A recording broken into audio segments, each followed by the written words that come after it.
विकास के सारे काम 5 साल में नहीं हुए हैं, उन सारे विकास के कामों को हम लोग कराएंगे। हमें कितना भी संघर्ष क्यों न करना पड़ जाए, हम लोग संघर्ष करने का काम करेंगे।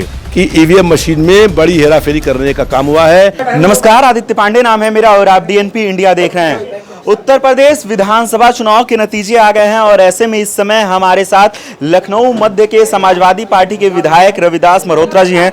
रविदास जी, पहले तो स्वागत है आपका डीएनपी इंडिया में। धन्यवाद बहुत बहुत।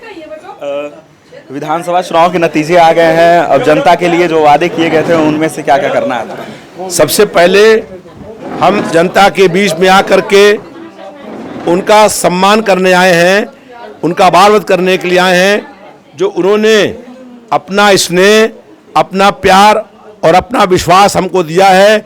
उस विश्वास पर कायम रखने के लिए हम हर संभव प्रयास करने का काम करेंगे।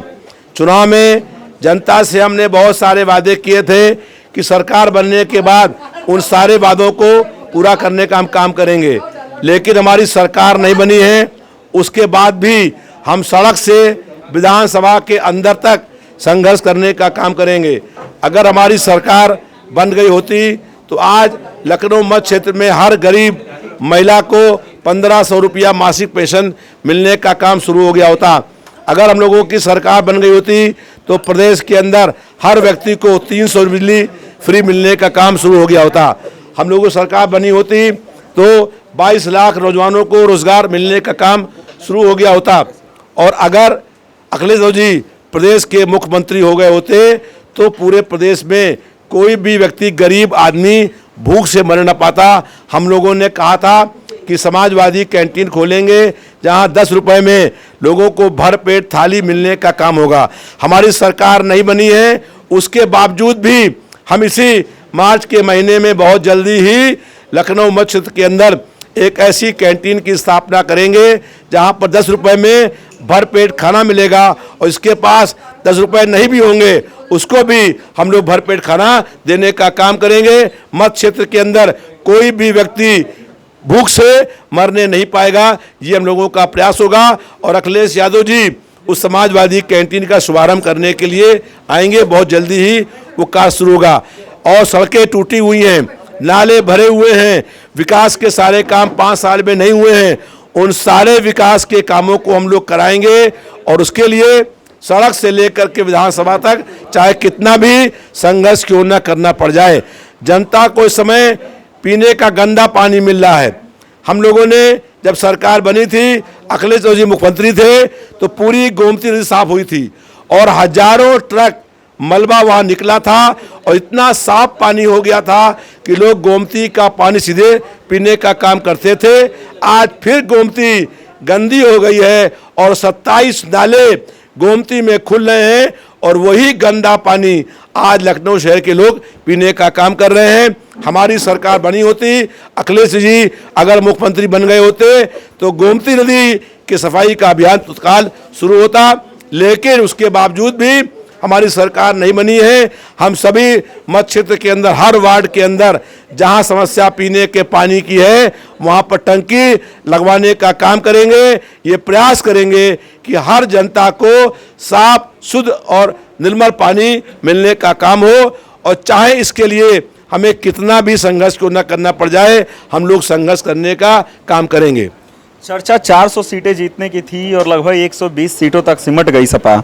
इसके पीछे मुख्य वजह क्या मानते हैं, यह हार कैसे हुई? देखिए, जनता का परिवर्तन और बदलाव का मन बना हुआ था, सब जनता परेशान थी। अखिलेश यादव जी जब निकले हैं रथ यात्रा करने के लिए तो 18 घंटे लगातार रथ पर रहे हैं और रात में 2 बजे, 3 बजे, पौने 5 बजे लखनऊ शहर में आए हैं और सड़कें भरी हुई थी। ये चुनाव जो हुए हैं इसमें भारतीय जनता पार्टी ने बड़े पैमाने पर बेईमानी करने का काम किया है, धांधली करने का काम किया है। 86 सीटें ऐसी हैं हमारी जो 1000 वोट के कम अंतर से हराई गई हैं। 28 फरवरी को लखनऊ मतगणना स्थल के बाहर हम मौजूद थे। हमको मालूम हुआ कि स्ट्रांग रूम के पास एक गाड़ी खड़ी हुई है। हम लोग नारेबाजी करी, उस गाड़ी ने भागने का प्रयास किया। हम लोगों ने गाड़ी पकड़ी तो देखा उस गाड़ी में लखनऊ सेंट्रल का आरओ मौजूद है। हमने कहा कि जब इस गाड़ी परिसर के अंदर, गेट के अंदर, किसके आदेश से गाड़ी गेट खुला, किसके आदेश से गाड़ी के अंदर आप गए? हम आप गाड़ी तलाशी लेंगे, और उस गाड़ी की तलाशी ली गई तो उस गाड़ी के अंदर हथौड़ा, छेनी, आरी, पेचकस, राड, प्लास, ताला, चाबी और सील बरामद हुई। उसके बाद हमारी मांग पर लखनऊ में मतगणना स्तर के बाद एलईडी लगाने का काम हुआ, और उसके बाद जांच हुई।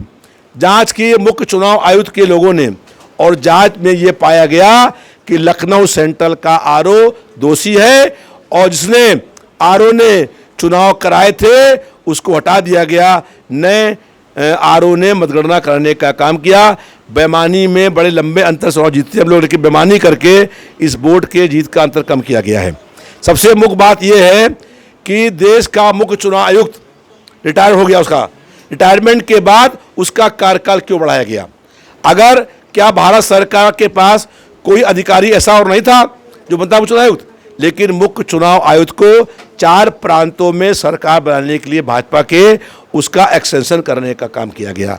रिटायरमेंट के बाद उसका एक्सटेंशन इस बात का प्रमाण है कि भारतीय जनता पार्टी ने बेईमानी करने का शुरुआत करी थी।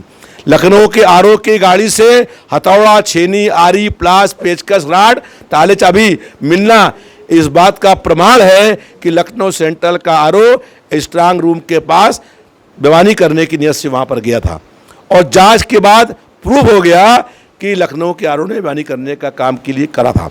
इससे स्पष्ट हो गया कि भारतीय जनता पार्टी बेईमानी करके, लोकतंत्र की हत्या करके सत्ता में आई है। कहीं पर जनता को कोई खुशी नहीं है। अगर अखिलेश यादव जी अगर मुख्यमंत्री बन गए होते तो पूरा प्रदेश आज झूम रहा होता, लेकिन जन भावनाओं को दबा करके भाजपा की सरकार बनी है। जिस तरीके से रावण ने साधु वेश में सीता मां का हरण करने का काम किया था, वैसे ही इस प्रदेश में साधु वेश में एक ने जनता के वोट को हरण करने का काम किया है। कभी भी ऐसे लोगों को इतिहास माफ नहीं करेगा। सर, ईवीएम जहां जहां रखे गए थे उसके बाहर लगातार समाजवादी पार्टी के जो कार्यकर्ता थे वो निगरानी करने में लगे हुए थे, और भारतीय जनता पार्टी के लोग पहले से भी ये कह रहे थे कि अगर चुनाव में अगर सपा हारती है तो वो ईवीएम पे सवाल करेगी, और वही हुआ कि जब चुनाव हारी सपा तो ईवीएम पे सीधे सवाल उठना स्टार्ट हो गया। आज सुबह पे समाजवादी पार्टी का ऑफिशियल जो ट्विटर है वहां से एक ट्वीट आता है कि 50% से अधिक मत अकेले समाजवादी पार्टी को उन बैलेट पेपरों पर मिला है जो कि सरकारी जो अफसर होते हैं वो लोग वोट करते हैं।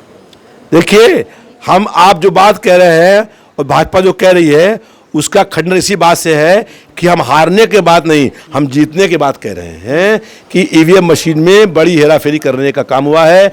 हम जीते कम से कम 1 लाख वोटों से, और लगभग 80,000 वोटों का हेरफेर करने का काम मेरे क्षेत्र में हुआ है। तो भारतीय जनता पार्टी ने हर क्षेत्र में ऐसे ही बेईमानी करने का काम किया है। जिनका जीत का अंतर कम था वहाँ भाजपा जीत गई।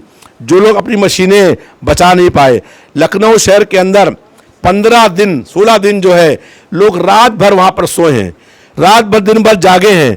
अगर इसका मतलब है कि हम लोग पहले जानते थे कि भारतीय जनता पार्टी ईवीएम में छेड़छाड़ करके बेईमानी करने का काम करेगी, इसीलिए तो हमने उन्हें पकड़ने का काम किया और रंगे हाथ पकड़ा।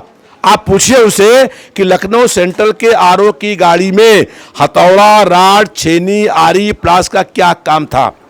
क्यों सील रखी हुई थी? वही सील जो लगी थी स्ट्रांग रूम के ताले के बाहर, वही सील आरओ की गाड़ी में क्यों थी?